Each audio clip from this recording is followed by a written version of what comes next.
Good morning, Sean. Thanks for inviting me to talk to you about Garners Law. Good morning. Beautiful sunny day here in Stamford. Fabulous. Thanks for hosting us. Could you tell me a little bit about why you considered setting up your own practice? It was a sort of natural decision for us to do. I've been a sole practitioner since 2006, and it just seemed the most natural thing to apply for authorisation. Okay. Tell me a little bit about the practice. What type of work do you do? Well, predominantly property-based firm. We are, of course, the first entity to be authorised in 2015, and we do a fair mixed bag of property work, commercial, residential, other things like wills, long-established clients, some of them going back probably over 20 years. So we keep ourselves busy with mainly property work. There's no other specialist property firm in Stamford. There are 6 solicitors' practices, one of which deals with employment law only, and the other 5 sort of general practices. There's no licensed conveyancers in Stamford, so we managed to find ourselves a niche with that. Okay, great. And so you've been running for a couple of years now. What would you say has gone well and perhaps not so well? Things that have gone well, there was no problem at all in dealing with other law firms in terms of recognition or that sort of problem. Clients have no problem at all dealing with CILEx, authorised entity. That side of it was absolutely fine. We've also managed to re-establish ourselves in conveyancing best we can locally and this sort of thing, so that's absolutely fine as well.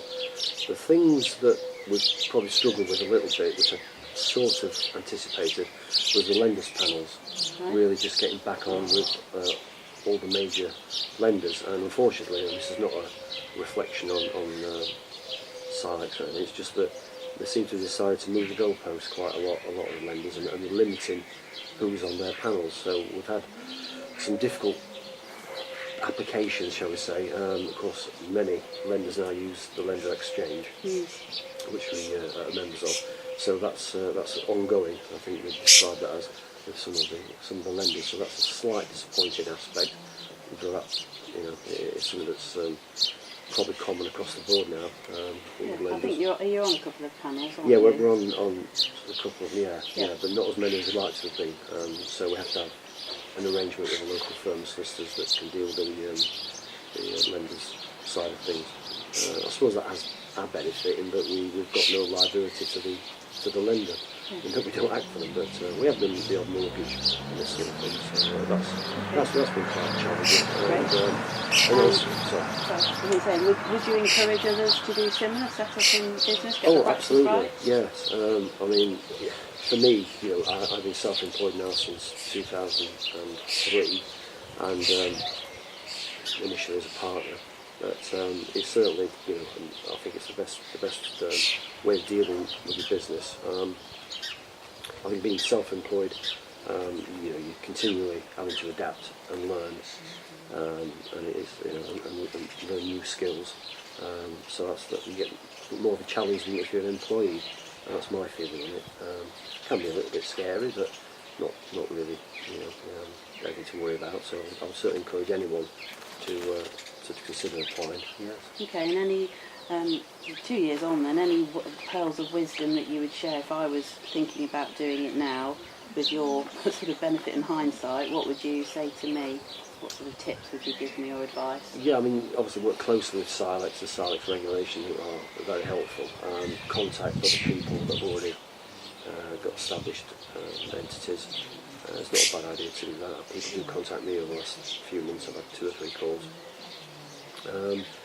Really, for me it was sort of almost like a transitional thing. Starting a brand new business in a new location would always be difficult, so that's probably best to be avoided.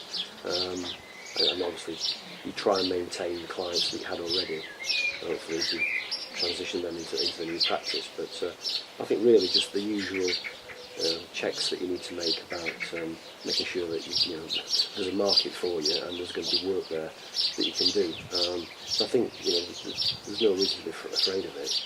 It's very challenging, and certainly would be hard pressed to think about going back into a partnership or an employee situation.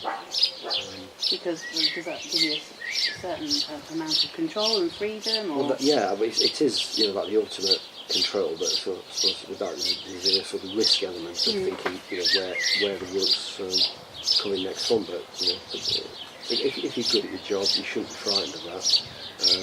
Reputation still is the best means of attracting new clients, and that's still the same now. So that's what. Okay. Yeah. And where next for Garners Law then? Is everything's nice and stable? Have you got any massive plans for expansion? Yeah, we're still kind of building things up. It's not quite back to where we want to be in terms of sort of turnover, but we're not far off now. And of course, as a sole practitioner, there is a sort of limit on how much you can actually deal with in a day. It's surprising when you work for yourself how many extra hours you will do. But there again, I always did that when I was in partnership or as an employee. The law is one of those things that you just have to work. And it's not a question of overtime; it just has to be done. So, I see us improving probably another 10 or 15% over the next 12 months in theory. I've no need or wish to want to form a partnership, particularly having done that already for 3 or 4 years. I feel a responsibility being one of the first entities to be authorised. Apart from anything else, I think it's good that you need to be better than average, and by that I mean very good at what you do. Because I think it's an opportunity for everyone that comes after me in property or whatever, that you've got to have a reputation already built up, and that's soon lost, I suppose. So I just see us basically carrying on in the same vein, increasing our workload a bit more. You may have to look at estate agents positioning themselves. Okay. All right, well, thanks for your time. I think we better go and get some sunscreen on. Yes, it's quite warm. It's lovely. Thank you. Thank you, Adam.